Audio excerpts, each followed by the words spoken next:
परिचय। सत्ता हमेशा चिल्लाती नहीं है।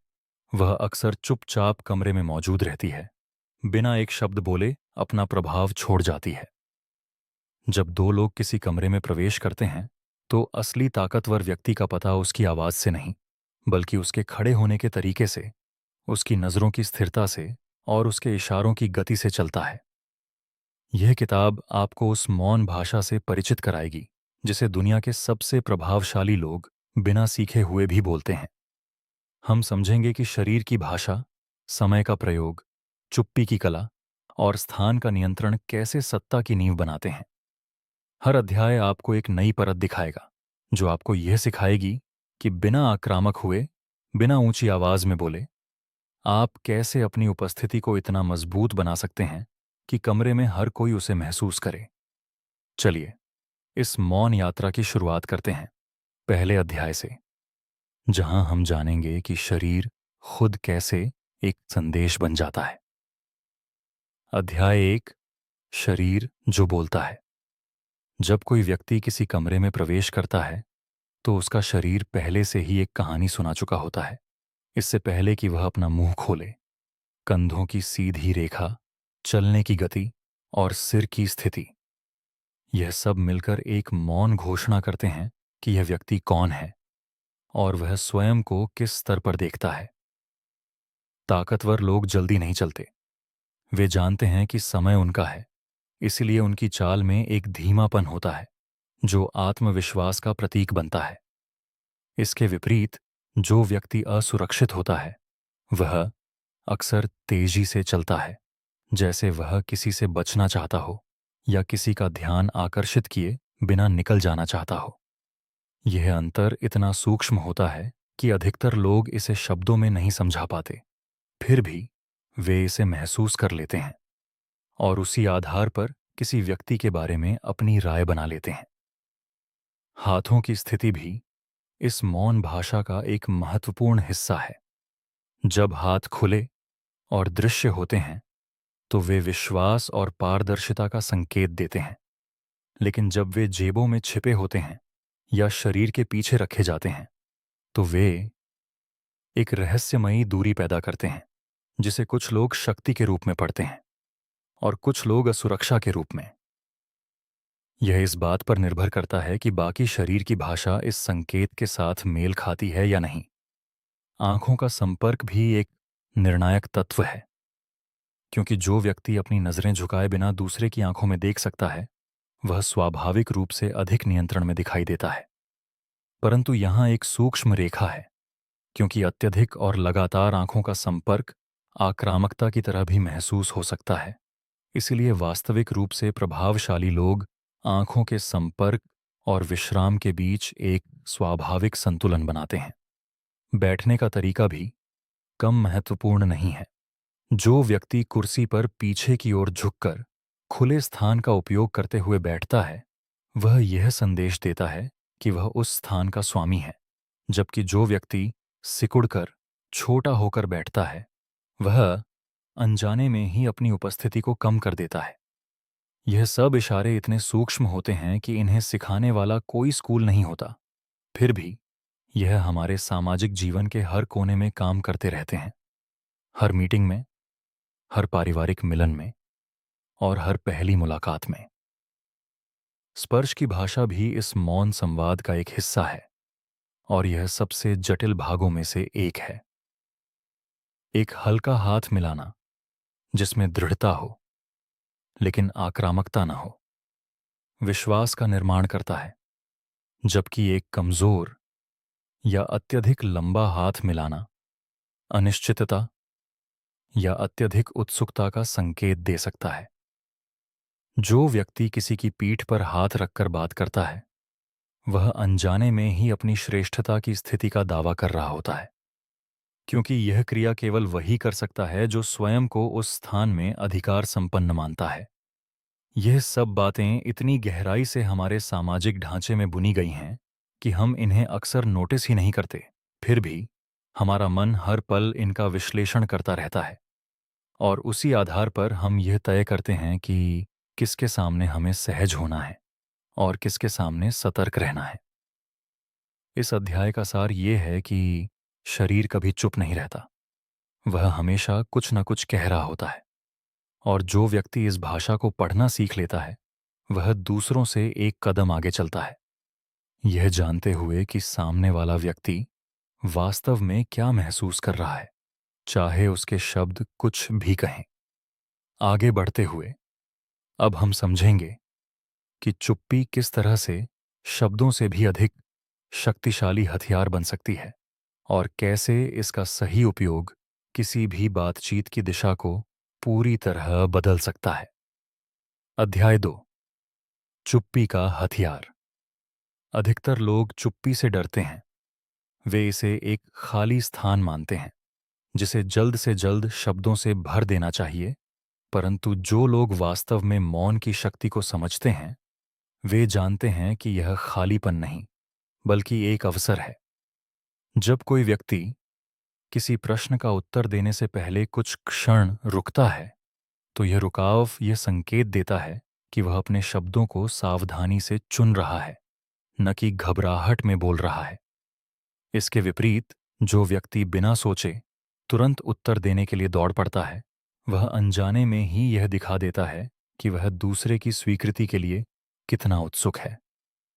यह छोटा सा रुकाव, यह छोटी सी देरी असल में आत्मविश्वास का सबसे स्पष्ट प्रमाण है, क्योंकि केवल वही व्यक्ति प्रतीक्षा कर सकता है जो जानता है कि उसका समय कम मूल्यवान नहीं है। बातचीत में चुप्पी का एक और उपयोग है। जब कोई व्यक्ति कुछ कहता है और उसके बाद चुप हो जाता है, तो यह चुप्पी दूसरे व्यक्ति पर एक अनकहा दबाव बनाती है, जिससे वह स्वयं उस खाली स्थान को भरने के लिए और अधिक बोलने लगता है। और इस प्रक्रिया में वह अक्सर वह जानकारी भी साझा कर देता है जो उसने पहले छिपाने का निश्चय किया था।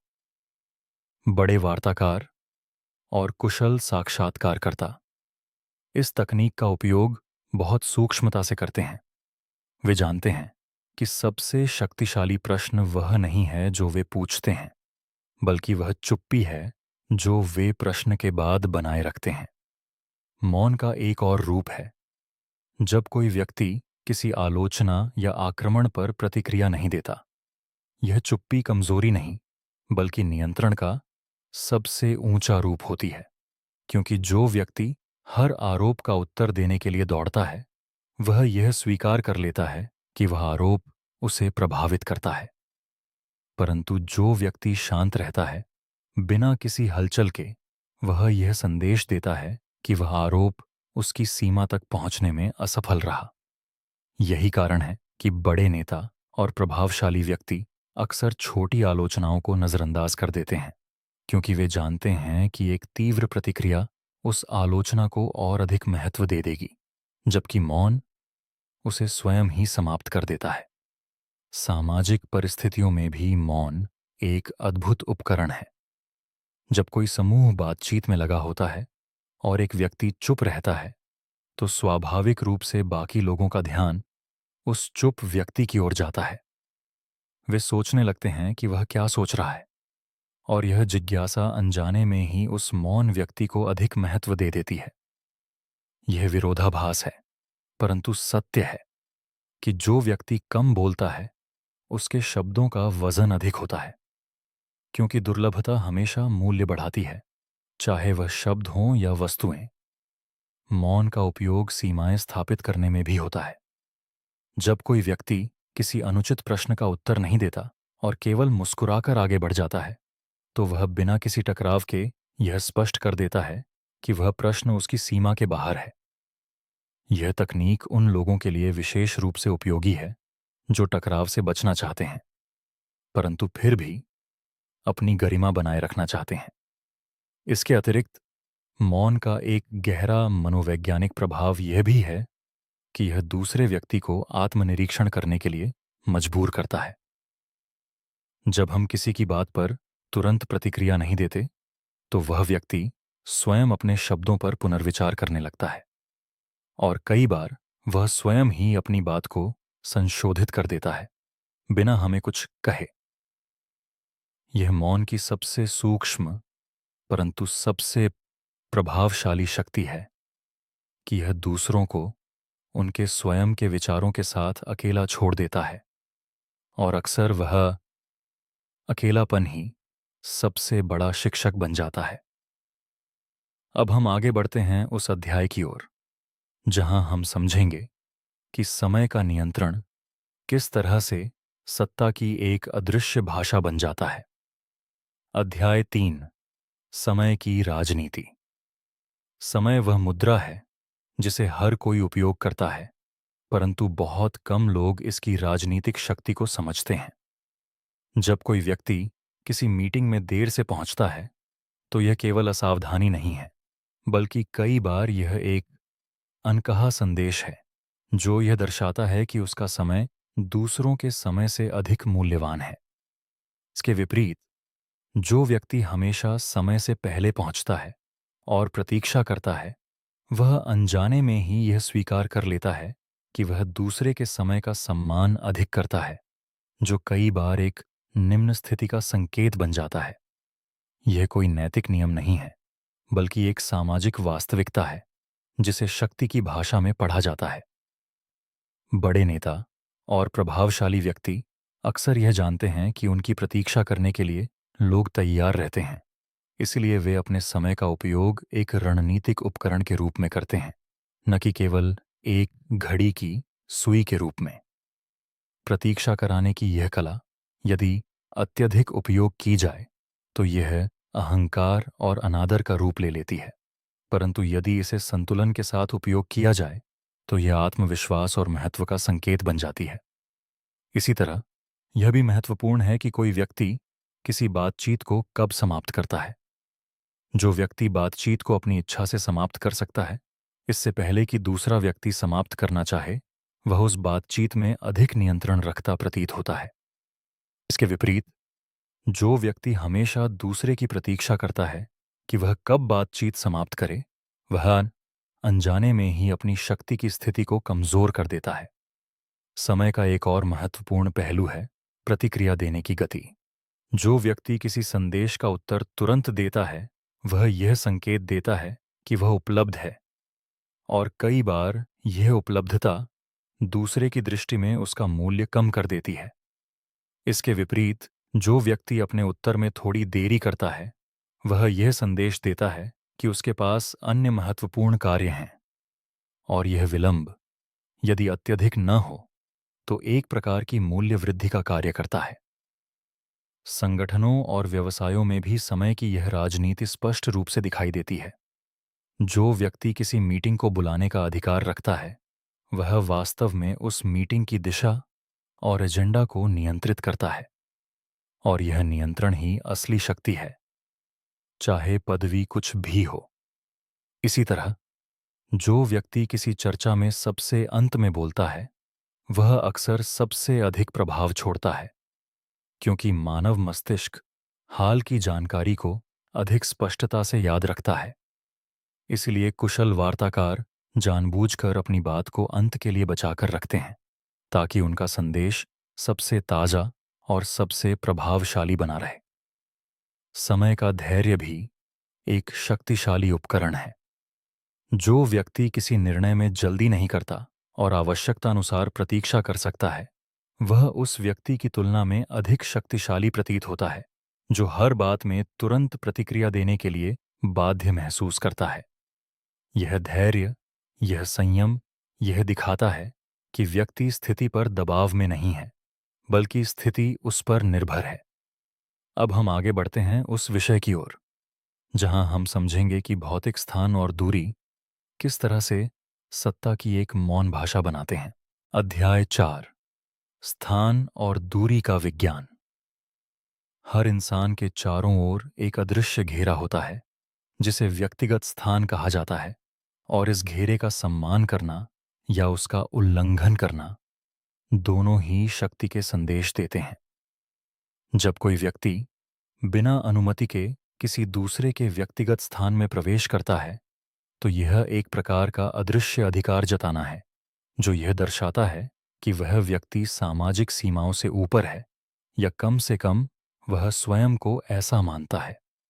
यह व्यवहार आक्रामक भी हो सकता है, और कई बार यह असुरक्षा को दर्शाने वाला भी हो सकता है, परंतु जब यह आत्मविश्वास के साथ किया जाता है तो यह दूसरे व्यक्ति को असहज महसूस कराता है, और यह असहजता ही शक्ति का स्थानांतरण कर देती है। इसके विपरीत जो व्यक्ति हमेशा दूरी बनाकर रखता है वह सम्मानजनक प्रतीत हो सकता है, परंतु वह कई बार अपनी उपस्थिति को भी कम कर देता है। किसी भी कमरे में बैठने की स्थिति भी अत्यंत महत्वपूर्ण होती है। जो व्यक्ति मेज के सिरे पर या कमरे के सबसे दृश्य स्थान पर बैठता है वह स्वाभाविक रूप से नेतृत्व की स्थिति में दिखाई देता है, जबकि जो व्यक्ति कोने में या दीवार के सहारे बैठता है वह अनजाने में ही एक सहायक भूमिका में आ जाता है। बड़े नेता हमेशा यह सुनिश्चित करते हैं कि वे ऐसे स्थान पर बैठें जहां से वे पूरे कमरे को देख सकें, क्योंकि दृष्टि का नियंत्रण भी एक प्रकार की शक्ति है। जो व्यक्ति दरवाजे की ओर मुख करके बैठता है वह अनजाने में ही यह संकेत देता है कि वह सतर्क और नियंत्रण में है, जबकि जो व्यक्ति पीठ दरवाजे की ओर करके बैठता है वह अधिक असुरक्षित स्थिति में प्रतीत होता है। ऊंचाई का भी इस मौन भाषा में एक विशेष स्थान है। जो व्यक्ति ऊंची कुर्सी पर बैठता है या ऊंचे स्थान पर खड़ा होता है वह स्वाभाविक रूप से अधिक अधिकार के साथ देखा जाता है, और यही कारण है कि अधिकतर अदालतों में न्यायाधीश की कुर्सी सबसे ऊंची होती है और राजाओं के सिंहासन भी हमेशा ऊंचे मंच पर रखे जाते थे। यह कोई संयोग नहीं है, बल्कि मानव मस्तिष्क की एक गहरी प्रवृत्ति है जो ऊंचाई को नियंत्रण के साथ जोड़ती है। इसके विपरीत जो व्यक्ति नीचे बैठा होता है जबकि दूसरा खड़ा होता है वह स्वाभाविक रूप से हीनस्थ स्थिति में महसूस करता है, चाहे वास्तविक संबंध कुछ भी हो। यही कारण है कि कुशल वार्ताकार कभी भी ऐसी स्थिति में बातचीत नहीं करते जहां वे दूसरे से नीचे बैठे हों, और जब भी संभव हो वे समान स्तर पर या थोड़ा ऊंचे स्थान पर बैठने का प्रयास करते हैं। कमरे के आकार और सज्जा का भी प्रभाव होता है। जो व्यक्ति किसी विशाल सुसज्जित कार्यालय में मिलता है वह स्वाभाविक रूप से अधिक प्रभावशाली प्रतीत होता है, क्योंकि उसका वातावरण उसकी स्थिति को मजबूत करता है। इसके विपरीत यदि वही व्यक्ति किसी छोटे साधारण कमरे में मिलता है तो उसका प्रभाव कुछ कम हो जाता है, चाहे उसकी वास्तविक क्षमता में कोई परिवर्तन न हुआ हो। यही कारण है कि बड़े संगठन अपने कार्यालयों की सज्जा में इतना निवेश करते हैं, क्योंकि वे जानते हैं कि स्थान स्वयं एक मौन संदेश है जो शब्दों से पहले बोलता है। चलिए अब हम उस अध्याय की ओर बढ़ते हैं जहां हम समझेंगे कि आवाज का स्वर और गति किस तरह से प्रभाव की एक अदृश्य परत बनाते हैं। अध्याय 5, स्वर का सम्मोहन। शब्द क्या कहते हैं यह महत्वपूर्ण है, परंतु वे कैसे कहे जाते हैं यह कई बार उससे भी अधिक महत्वपूर्ण होता है।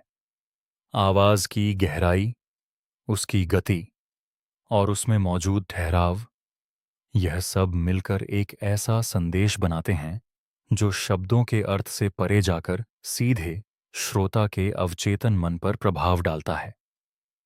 जो व्यक्ति धीमी, गहरी और स्थिर आवाज में बोलता है वह स्वाभाविक रूप से अधिक विश्वसनीय और नियंत्रण में प्रतीत होता है, जबकि जो व्यक्ति तेज, ऊंची और कंपित आवाज में बोलता है वह घबराहट और अनिश्चितता का संकेत देता है। यह कोई संयोग नहीं है कि अधिकतर शक्तिशाली नेताओं की आवाज में एक स्वाभाविक गहराई और धीमापन होता है, क्योंकि यह गुण आत्मविश्वास और स्थिरता का प्रतीक बन जाता है। वाक्य के अंत में आवाज का स्वर भी महत्वपूर्ण संकेत देता है। जब कोई व्यक्ति अपनी बात के अंत में आवाज को ऊंचा करता है, जैसे कि वह एक प्रश्न पूछ रहा हो, तो यह अनिश्चितता का संकेत देता है, भले ही वह बात एक स्पष्ट कथन ही हो। इसके विपरीत जो व्यक्ति अपनी बात के अंत में आवाज को स्थिर या नीचा रखता है वह यह संदेश देता है कि उसका कथन एक निश्चित सत्य है जिस पर कोई प्रश्न नहीं उठाया जा सकता। यह सूक्ष्म अंतर, जो अक्सर अनजाने में ही उपयोग होता है, यह तय करता है कि श्रोता उस व्यक्ति की बात को कितनी गंभीरता से लेता है। ठहराव का उपयोग भी इस सम्मोहन का एक महत्वपूर्ण हिस्सा है। जो व्यक्ति अपने वाक्यों के बीच उचित ठहराव लेता है, वह श्रोता को अपनी बात के महत्व को आत्मसात करने का समय देता है, जबकि जो व्यक्ति बिना रुके लगातार बोलता रहता है, वह श्रोता को अभिभूत कर देता है, जिससे उसकी बात का प्रभाव कम हो जाता है। आवाज की गति भी एक महत्वपूर्ण संकेत है। जो व्यक्ति धीमी गति में बोलता है, वह यह दर्शाता है कि उसके पास समय की कोई कमी नहीं है, और यह धीमापन ही आत्मविश्वास का प्रमाण बन जाता है। इसके विपरीत, जो व्यक्ति तेजी से बोलता है, जैसे कि वह जल्दी से अपनी बात समाप्त करना चाहता हो, वह अनजाने में ही यह संकेत देता है कि वह असुरक्षित है, या वह डरता है कि उसे बीच में रोक दिया जाएगा। यही कारण है कि कुशल वक्ता अपने भाषण की गति को जानबूझकर धीमा रखते हैं, विशेष रूप से उन क्षणों में जब वे अपनी सबसे महत्वपूर्ण बात कह रहे होते हैं। शब्दों के चयन में भी सरलता एक शक्तिशाली उपकरण है। जो व्यक्ति जटिल और कठिन शब्दों का उपयोग करता है, वह कई बार यह दिखाना चाहता है कि वह अधिक बुद्धिमान है, परंतु वास्तव में सबसे प्रभावशाली व्यक्ति सरल शब्दों में गहरी बातें कहने की क्षमता रखते हैं, क्योंकि सरलता ही वास्तविक स्पष्टता और आत्मविश्वास का प्रतीक होती है। मौन के बीच में आवाज का अचानक नीचा हो जाना भी एक प्रभावशाली तकनीक है। जब कोई व्यक्ति किसी महत्वपूर्ण बात को कहने से पहले अपनी आवाज को थोड़ा नीचा करता है, तो श्रोता स्वाभाविक रूप से अधिक ध्यान से सुनने लगता है, क्योंकि मानव मस्तिष्क धीमी और नीची आवाज को अधिक महत्वपूर्ण और गंभीर मानता है। यह तकनीक राजनीतिक नेताओं और कुशल वक्ताओं द्वारा अक्सर उपयोग की जाती है, जब वे अपने भाषण के सबसे महत्वपूर्ण भाग पर पहुंचते हैं। आगे बढ़ते हुए अब हम समझेंगे कि चेहरे के भाव किस तरह से भावनाओं को छिपाने और प्रकट करने का एक जटिल खेल बनाते हैं, और कैसे यह खेल सत्ता की गतिशीलता को प्रभावित करता है। अध्याय 6, चेहरे का मुखौटा। चेहरा वह कैनवास है जिस पर हमारी भावनाएं स्वाभाविक रूप से चित्रित हो जाती हैं, परंतु जो व्यक्ति इस कैनवास को नियंत्रित करना सीख लेता है, वह दूसरों पर एक विशेष प्रकार का प्रभाव डालने में सक्षम हो जाता है। मुस्कान, जो सबसे सामान्य भाव प्रतीत होती है, वास्तव में एक अत्यंत जटिल संकेत है। एक वास्तविक मुस्कान जो आंखों तक पहुंचती है, और एक बनावटी मुस्कान जो केवल मुंह तक सीमित रहती है। इन दोनों में अंतर करना मानव मस्तिष्क बहुत जल्दी सीख लेता है, भले ही वह इस अंतर को शब्दों में न समझा सके। जो व्यक्ति अपनी मुस्कान का उपयोग रणनीतिक रूप से करता है, न कि हर परिस्थिति में, वह उस व्यक्ति की तुलना में अधिक विश्वसनीय और गंभीर प्रतीत होता है जो हमेशा मुस्कुराता रहता है, क्योंकि निरंतर मुस्कान कई बार असुरक्षा या अनुमोदन की तलाश का संकेत बन जाती है। भावनाओं को नियंत्रित रखने की क्षमता भी शक्ति का एक महत्वपूर्ण संकेत है। जो व्यक्ति किसी कठिन परिस्थिति में भी अपने चेहरे पर स्थिरता बनाए रखता है, वह यह संदेश देता है कि वह स्थिति पर नियंत्रण में है, जबकि जो व्यक्ति अपनी हर भावना को चेहरे पर प्रकट कर देता है, वह अनजाने में ही अपनी आंतरिक स्थिति को दूसरों के सामने खोल देता है, जिसका कई बार दुरुपयोग किया जा सकता है। परंतु यहाँ एक सूक्ष्म संतुलन आवश्यक है, क्योंकि अत्यधिक स्थिर और भावनाहीन चेहरा भी अविश्वसनीय और ठंडा प्रतीत हो सकता है। इसीलिए वास्तव में प्रभावशाली व्यक्ति अपनी भावनाओं को पूरी तरह छिपाते नहीं, बल्कि उन्हें नियंत्रित और चयनित तरीके से प्रकट करते हैं, ताकि वे मानवीय भी प्रतीत हों और नियंत्रण में भी। भौहों की स्थिति और माथे की रेखाएं भी अनकहे संदेश देती हैं। जो व्यक्ति आश्चर्य या अविश्वास की भावना को बार बार प्रकट करता है, वह यह संकेत देता है कि वह आसानी से प्रभावित हो जाता है। जबकि जो व्यक्ति किसी भी सूचना को बिना अतिरिक्त भाव के स्वीकार करता है, वह अधिक अनुभवी और अप्रभावित प्रतीत होता है, चाहे भीतर से वह कुछ भी महसूस कर रहा हो। यह नियंत्रण, यह संयम वार्ताओं में विशेष रूप से उपयोगी होता है, जहां एक पक्ष दूसरे की प्रतिक्रिया देखकर अपनी रणनीति बदलना चाहता है। जो व्यक्ति अपनी प्रतिक्रिया को पढ़ने योग्य नहीं बनाता, वह दूसरे पक्ष को अंधेरे में रखता है, और यह अंधेरा ही उसे एक रणनीतिक लाभ देता है। आंखों की गति भी एक महत्वपूर्ण कारक है। जो व्यक्ति बातचीत के दौरान अपनी नजरें बार बार इधर उधर घुमाता है, वह असुरक्षा या बेईमानी का आभास दे सकता है।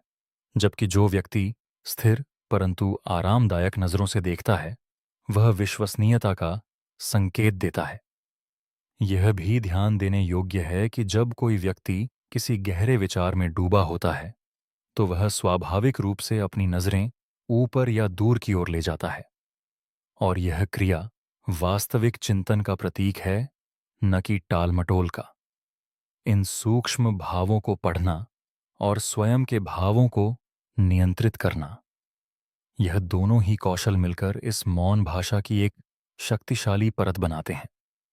अब हम आगे बढ़ते हैं उस अध्याय की ओर, जहां हम समझेंगे कि वस्त्र और बाह्य प्रस्तुति किस तरह से सत्ता का एक मौन प्रतीक बनती है। अध्याय 7, वस्त्रों का मौन संदेश। जब हम किसी व्यक्ति को पहली बार देखते हैं, तो हमारा मन कुछ ही क्षणों में उसके वस्त्रों, उसकी सफाई और उसकी समग्र प्रस्तुति के आधार पर एक राय बना लेता है, और यह राय कई बार आगे की पूरी बातचीत की दिशा तय कर देती है। वस्त्र केवल शरीर को ढकने का साधन नहीं है, बल्कि वे एक मौन घोषणा है, जो यह बताती है कि व्यक्ति स्वयं को किस सामाजिक स्तर पर देखता है और वह दूसरों से किस प्रकार के सम्मान की अपेक्षा करता है। जो व्यक्ति सुव्यवस्थित और अपने परिवेश के अनुसार उचित वस्त्र पहनता है, वह स्वाभाविक रूप से अधिक विश्वसनीय और सक्षम प्रतीत होता है, भले ही उसकी वास्तविक क्षमता का इससे कोई सीधा संबंध न हो। रंगों का चयन भी इस मौन भाषा का एक महत्वपूर्ण हिस्सा है। गहरे, ठोस रंग जैसे गहरा नीला या गहरा भूरा अधिकार और गंभीरता का संकेत देते हैं, जबकि अत्यधिक चमकीले या अव्यवस्थित रंग संयोजन कई बार ध्यान भटकाने वाले या अनुभवहीनता के संकेत के रूप में देखे जाते हैं। यह कोई कठोर नियम नहीं है, बल्कि एक सामाजिक प्रवृत्ति है, जो परिस्थिति और संस्कृति के अनुसार बदलती रहती है। परंतु इसका मूल सिद्धांत यह है कि वस्त्रों के माध्यम से दिया गया संदेश परिस्थिति के अनुकूल होना चाहिए। जो व्यक्ति किसी अत्यंत औपचारिक सभा में अनौपचारिक वस्त्र पहनता है, वह यह संदेश दे सकता है कि वह नियमों से ऊपर है, परंतु यह संदेश केवल उस व्यक्ति के लिए प्रभावी होता है जो पहले से ही पर्याप्त शक्ति और सम्मान अर्जित कर चुका है। अन्यथा यह अनादर के रूप में देखा जा सकता है। स्वच्छता और छोटे विवरणों पर ध्यान भी बहुत बड़ा संदेश देता है। चमकते हुए जूते, सुव्यवस्थित बाल और साफ नाखून, यह सब छोटी छोटी बातें मिलकर एक बड़ा संदेश बनाती हैं कि व्यक्ति अपने जीवन के हर पहलू में अनुशासित है। इसके विपरीत अव्यवस्थित प्रस्तुति, चाहे वह कितनी भी छोटी हो, अनजाने में ही व्यक्ति की समग्र विश्वसनीयता को कम कर सकती है। यह निष्पक्ष नहीं लग सकता, परंतु मानव मस्तिष्क इस तरह से ही कार्य करता है। यह छोटे संकेतों के आधार पर बड़े निष्कर्ष निकालता है, और यह प्रवृत्ति हजारों वर्षों के सामाजिक विकास का परिणाम है। सहायक वस्तुएं जैसे घड़ी या लेखनी भी इस मौन भाषा में अपना स्थान रखती हैं। एक साधारण परंतु उच्च गुणवत्ता वाली घड़ी अधिक प्रभाव छोड़ती है उस घड़ी की तुलना में जो अत्यधिक चमकदार और प्रदर्शनकारी हो, क्योंकि वास्तविक आत्मविश्वास को प्रदर्शन की आवश्यकता नहीं होती। यह अंतर सूक्ष्म है, परंतु जो लोग इस भाषा को पढ़ना जानते हैं वे इसे तुरंत पहचान लेते हैं। प्रस्तुति का एक और महत्वपूर्ण पहलू है स्थिरता और निरंतरता। जो व्यक्ति प्रतिदिन एक समान उच्च स्तर की प्रस्तुति बनाए रखता है वह उस व्यक्ति की तुलना में अधिक विश्वसनीय प्रतीत होता है जो कभी अत्यंत सुसज्जित और कभी अव्यवस्थित दिखाई देता है। यह निरंतरता ही विश्वास का आधार बनती है, क्योंकि यह दिखाती है कि व्यक्ति का अनुशासन केवल किसी विशेष अवसर के लिए नहीं बल्कि उसके संपूर्ण जीवन का हिस्सा है। अब हम आगे बढ़ते हैं उस गहरे विषय की ओर जहां हम समझेंगे कि सूचना का नियंत्रण और रहस्य की कला किस तरह से सत्ता की एक अदृश्य नींव बनाते हैं। अध्याय 8 सूचना और रहस्य की शक्ति। जो व्यक्ति किसी सूचना को नियंत्रित करता है वह वास्तव में उस सूचना से जुड़े सभी लोगों पर एक अदृश्य प्रभाव रखता है, क्योंकि ज्ञान अपने सबसे शुद्ध रूप में स्वयं ही एक प्रकार की शक्ति है। जो व्यक्ति हर बात तुरंत साझा कर देता है वह अपनी सूचना की शक्ति को व्यर्थ कर देता है, जबकि जो व्यक्ति सोच समझकर सही समय पर और सही व्यक्ति को सही सूचना देता है वह उस सूचना के मूल्य को बढ़ा देता है। यह कोई धोखा नहीं है बल्कि एक रणनीतिक संयम है जो यह समझता है कि हर सूचना का सही समय और सही संदर्भ होता है। सबसे प्रभावशाली लोग अक्सर अपने बारे में सब कुछ नहीं बताते। वे एक निश्चित मात्रा में रहस्य बनाए रखते हैं, क्योंकि अज्ञात हमेशा अधिक आकर्षक और अधिक शक्तिशाली प्रतीत होता है उस वस्तु की तुलना में जिसे पूरी तरह जान लिया गया हो। प्रश्न पूछने की कला भी इस अध्याय का एक महत्वपूर्ण हिस्सा है। जो व्यक्ति सही प्रश्न पूछता है वह वास्तव में बातचीत की दिशा को नियंत्रित करता है, क्योंकि प्रश्न ही वह उपकरण है जो दूसरे व्यक्ति के विचारों को एक विशेष दिशा में मोड़ता है। जो व्यक्ति केवल उत्तर देता रहता है वह बातचीत में प्रतिक्रियात्मक स्थिति में होता है, जबकि जो व्यक्ति प्रश्न पूछता है वह बातचीत में सक्रिय और नियंत्रित स्थिति में होता है। यही कारण है कि कुशल नेता और कुशल वार्ताकार अधिक सुनते हैं और कम बोलते हैं, क्योंकि सुनने की प्रक्रिया में वे सूचना इकट्ठा करते हैं जिसका उपयोग वे बाद में अपनी रणनीति बनाने में करते हैं। सूचना को रोकने की कला भी कम महत्वपूर्ण नहीं है। जो व्यक्ति जानता है कि कब चुप रहना है और कब कोई जानकारी साझा नहीं करनी है वह अपने आसपास के लोगों पर एक सूक्ष्म नियंत्रण बनाए रखता है। इसके विपरीत जो व्यक्ति हर बात साझा कर देता है चाहे वह कितनी भी छोटी हो वह अपने आसपास के लोगों को यह अवसर दे देता है कि वे उस सूचना का उपयोग अपने लाभ के लिए कर सकें। यह संयम, यह नियंत्रण किसी भी संगठन या किसी भी सामाजिक ढांचे में अत्यंत महत्वपूर्ण है, क्योंकि जो व्यक्ति बहुत अधिक बोलता है वह अनजाने में ही अपनी कमजोरियां, अपनी योजनाएं और अपने डर भी प्रकट कर देता है। विश्वास का निर्माण भी इस सूचना नियंत्रण का एक महत्वपूर्ण हिस्सा है। जो व्यक्ति चुनिंदा रूप से और सीमित मात्रा में व्यक्तिगत जानकारी साझा करता है वह दूसरे व्यक्ति में एक विशेष प्रकार की निकटता का अनुभव कराता है, क्योंकि साझा किया गया रहस्य दो लोगों के बीच एक विशेष बंधन बनाता है। परंतु यह तकनीक तभी प्रभावी होती है जब यह वास्तविक और संतुलित हो, क्योंकि अत्यधिक व्यक्तिगत जानकारी साझा करना या बिल्कुल भी न साझा करना दोनों ही असंतुलन पैदा करते हैं। सबसे कुशल व्यक्ति वह होता है जो यह जानता है कि किस व्यक्ति के साथ कितनी जानकारी साझा करनी है और किस समय पर। यह संतुलन ही उसे विश्वसनीय भी बनाता है और शक्तिशाली भी। आगे बढ़ते हुए अब हम समझेंगे कि सीमाओं का निर्धारण और मना करने की कला किस तरह से आत्मसम्मान और शक्ति का एक अदृश्य आधार बनाती है। अध्याय 9। सीमाओं की कला। जो व्यक्ति बिना किसी अपराध भाव के स्पष्ट रूप से मना कर सकता है, वह उस व्यक्ति की तुलना में अधिक शक्तिशाली प्रतीत होता है जो हर अनुरोध को स्वीकार करता है, भले ही वह अनुरोध उसके लिए असुविधाजनक हो। मना करने की क्षमता वास्तव में आत्मसम्मान की सबसे स्पष्ट अभिव्यक्ति है, क्योंकि यह दिखाती है कि व्यक्ति अपनी प्राथमिकताओं और अपने समय के मूल्य को समझता है।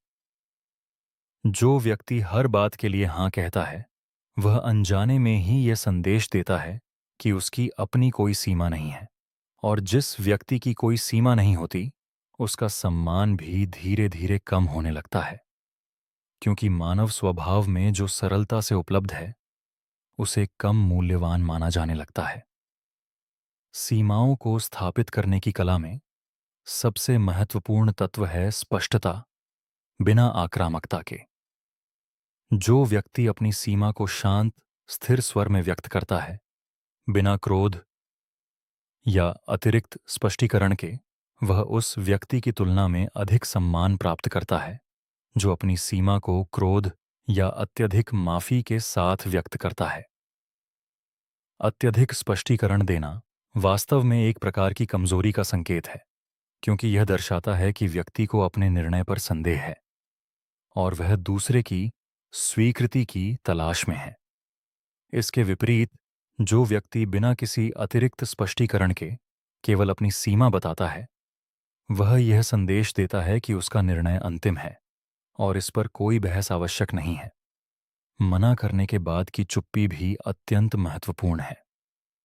जो व्यक्ति मना करने के बाद बार बार माफी मांगता रहता है या स्पष्टीकरण देता रहता है, वह अपने ही निर्णय की शक्ति को कम कर देता है। इसके विपरीत, जो व्यक्ति मना करने के बाद शांत रहता है और विषय को आगे बढ़ने देता है, वह अपने निर्णय में अधिक दृढ़ प्रतीत होता है।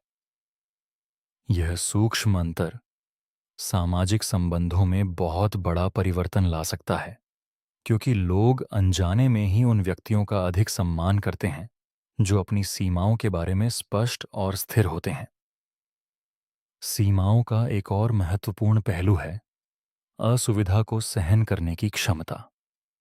जब कोई व्यक्ति अपनी सीमा स्थापित करता है, तो कई बार दूसरा व्यक्ति असंतुष्ट या नाराज हो सकता है, और यह असुविधा, यह तनाव स्वाभाविक है। जो व्यक्ति इस अस्थायी असुविधा को सहन कर सकता है बिना अपनी सीमा को बदले, वह दीर्घकाल में अधिक सम्मान और शक्ति प्राप्त करता है। इसके विपरीत, जो व्यक्ति थोड़े से तनाव से डरकर अपनी सीमा को बदल देता है, वह यह सिखा देता है कि उसकी सीमाएं केवल दिखावटी हैं और दबाव डालने पर वे टूट जाती हैं। यह पाठ एक बार सीख लिए जाने के बाद दूसरों द्वारा बार बार उपयोग किया जाता है। इसलिए वास्तविक शक्ति का अर्थ है अपनी सीमाओं पर दृढ़ रहना, चाहे अल्पकालिक असुविधा कितनी भी हो। अब हम आगे बढ़ते हैं उस अध्याय की ओर जहां हम समझेंगे कि समूह की गतिशीलता में सत्ता की मौन भाषा किस तरह कार्य करती है। अध्याय 10। समूह की अदृश्य पदानुक्रम। जब भी कई लोग एक साथ इकट्ठा होते हैं, चाहे वह कोई औपचारिक मीटिंग हो या कोई अनौपचारिक सामाजिक मिलन, एक अदृश्य पदानुक्रम बहुत जल्दी बन जाता है। और यह पदानुक्रम अक्सर पदवी या औपचारिक अधिकार से नहीं, बल्कि मौन संकेतों से निर्धारित होता है। जो व्यक्ति किसी समूह में सबसे पहले बोलता है, वह कई बार उस बातचीत की दिशा निर्धारित कर देता है, परंतु जो व्यक्ति सबसे अंत में और सबसे संक्षिप्त रूप में बोलता है, वह अक्सर सबसे अधिक सम्मान प्राप्त करता है, क्योंकि संक्षिप्तता को अधिकार के साथ जोड़ा जाता है। समूह में यह देखना महत्वपूर्ण है कि बाकी लोग किसकी ओर देखते हैं जब कोई महत्वपूर्ण निर्णय लिया जाना होता है, क्योंकि यह दृष्टि का प्रवाह ही वास्तविक शक्ति केंद्र को प्रकट करता है, चाहे औपचारिक पदवी किसी और के पास हो। समूह में हास्य का उपयोग भी एक शक्तिशाली संकेत है। जो व्यक्ति बिना किसी डर के समूह में हास्य प्रस्तुत कर सकता है और जिसके हास्य पर बाकी लोग हंसते हैं, वह स्वाभाविक रूप से समूह में एक उच्च सामाजिक स्थिति रखता है। इसके विपरीत जो व्यक्ति केवल दूसरों के हास्य पर हंसता है परंतु स्वयं कभी हास्य प्रस्तुत करने का साहस नहीं रखता, वह एक अनुयायी की भूमिका में रहता है। यह भी देखने योग्य है कि जब कोई व्यक्ति बोल रहा होता है तो कौन उसे बीच में रोक सकता है और किसे रोकने का साहस किसी में नहीं होता, क्योंकि यह अनुमति, यह अदृश्य सीमा समूह की वास्तविक शक्ति संरचना को प्रकट करती है। स्थान का चयन भी समूह में महत्वपूर्ण संकेत देता है। जब कोई समूह बैठक के लिए इकट्ठा होता है तो जो व्यक्ति सबसे पहले अपनी स्थिति का चयन करता है और दूसरों को अपनी इच्छा अनुसार स्थान दिखाता है, वह अनजाने में ही नेतृत्व की भूमिका ले लेता है। इसी तरह जब समूह में कोई विवाद उत्पन्न होता है तो जो व्यक्ति बिना घबराए शांत स्वर में स्थिति को संभालता है, वह समूह में अपनी स्थिति को और मजबूत कर लेता है, जबकि जो व्यक्ति विवाद में अत्यधिक भावनात्मक रूप से उलझ जाता है, वह अपनी स्थिति को कमजोर कर देता है। समूह में मौजूद गठबंधन भी इस अदृश्य पदानुक्रम का एक महत्वपूर्ण हिस्सा हैं। जो व्यक्ति समूह के विभिन्न सदस्यों के साथ संतुलित संबंध बनाए रखता है, बिना किसी एक पक्ष के साथ अत्यधिक जुड़े हुए, वह समूह में एक केंद्रीय और स्थिर स्थिति बनाए रखता है। इसके विपरीत जो व्यक्ति केवल एक छोटे समूह के साथ अत्यधिक जुड़ा रहता है, वह बाकी समूह की दृष्टि में संकीर्ण और पक्षपाती प्रतीत हो सकता है। यह संतुलन, यह व्यापक दृष्टिकोण किसी भी समूह में दीर्घकालिक प्रभाव बनाने के लिए अत्यंत आवश्यक है। अब हम आगे बढ़ते हैं अंतिम अध्याय की ओर, जहां हम इस संपूर्ण मौन भाषा को एक साथ जोड़ेंगे और समझेंगे कि वास्तविक स्थायी शक्ति किस तरह से इन सभी सूक्ष्म तत्वों के संतुलन से बनती है। अध्याय 11, संतुलन की कला, स्थायी प्रभाव का रहस्य। इस संपूर्ण यात्रा में हमने शरीर की भाषा, मौन की शक्ति, समय की राजनीति, स्थान का विज्ञान, स्वर का सम्मोहन, चेहरे का मुखौटा, वस्त्रों का संदेश, सूचना का नियंत्रण, सीमाओं की कला और समूह की गतिशीलता को समझा। परंतु इन सभी तत्वों का वास्तविक मूल्य तभी प्रकट होता है जब इन्हें एक साथ संतुलित रूप में और स्वाभाविक रूप में जीवन में उतारा जाए। जो व्यक्ति इन तकनीकों को कृत्रिम रूप में केवल दिखावे के लिए उपयोग करता है, वह अंततः असफल हो जाता है, क्योंकि मानव मस्तिष्क बनावटीपन को, चाहे वह कितना भी सूक्ष्म हो, पहचान लेता है। वास्तविक स्थायी शक्ति इन तकनीकों के यांत्रिक उपयोग से नहीं, बल्कि एक गहरी आंतरिक स्थिरता और आत्मसम्मान से उत्पन्न होती है, जो स्वाभाविक रूप से इन सभी बाहरी संकेतों में प्रकट होती है। जो व्यक्ति वास्तव में स्वयं के साथ शांति में है, उसे अपनी शक्ति को प्रदर्शित करने के लिए अत्यधिक प्रयास नहीं करना पड़ता, क्योंकि वह शांति स्वाभाविक रूप से उसके शरीर, उसकी आवाज और उसके व्यवहार में झलकती है। इसके विपरीत जो व्यक्ति इन तकनीकों को केवल दूसरों को प्रभावित करने के एक उपकरण के रूप में उपयोग करता है, बिना भीतर से वह स्थिरता रखे, वह अंततः थक जाता है और उसका मुखौटा गिर जाता है, क्योंकि निरंतर अभिनय करना असंभव है। इसलिए इस मौन भाषा को सीखने का वास्तविक उद्देश्य दूसरों को धोखा देना या नियंत्रित करना नहीं होना चाहिए, बल्कि स्वयं को इतनी गहराई से समझना होना चाहिए कि यह आंतरिक समझ स्वाभाविक रूप से बाहरी आत्मविश्वास में परिवर्तित हो जाए। संतुलन का अर्थ यह भी है कि शक्ति का प्रदर्शन कभी अहंकार में न बदल जाए।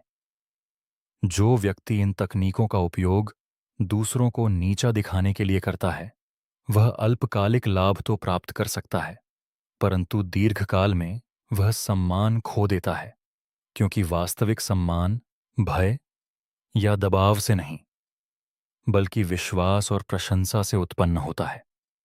इसलिए सबसे कुशल व्यक्ति वह होता है जो अपनी शक्ति का उपयोग दूसरों को ऊंचा उठाने के लिए करता है, न कि उन्हें दबाने के लिए।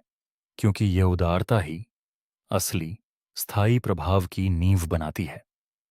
अंत में यह समझना आवश्यक है कि यह संपूर्ण मौन भाषा कोई जादुई सूत्र नहीं है, बल्कि यह केवल मानव स्वभाव की एक गहरी समझ है।